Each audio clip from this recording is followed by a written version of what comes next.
Hello అండి. ఈ ఆవుకి పొంగనూరు సెమన్ చేశాను.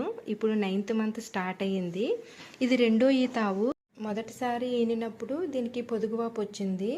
సో ఇంకా రైతు భయపడి రెండోసారి కూడా ఈనిన తర్వాత పొదుగువాపు వచ్చేస్తుందేమోనని అంటే పొదుగువాపు రాకుండా ఇంజెక్షన్స్ చేయమన్నారు.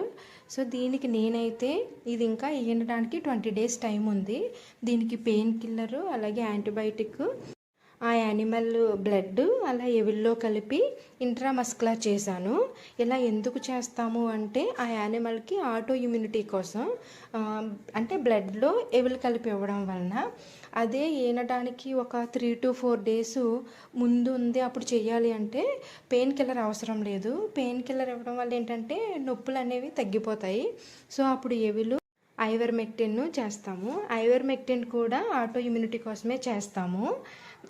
ఎవిలు ఐవర్మెక్టిన్ వేరువేరుగానే ఇవ్వాలి, కలిపి ఇవ్వకూడదు. దీనికి మొదటి ఈతలో పెయ్యి దొన్ను పెట్టింది ఇది. ఇప్పుడు ఏ దొన్ను పెడుతుందో చూడాలి. ఈ వీడియో నచ్చితే లైక్ చేయండి. Thank you.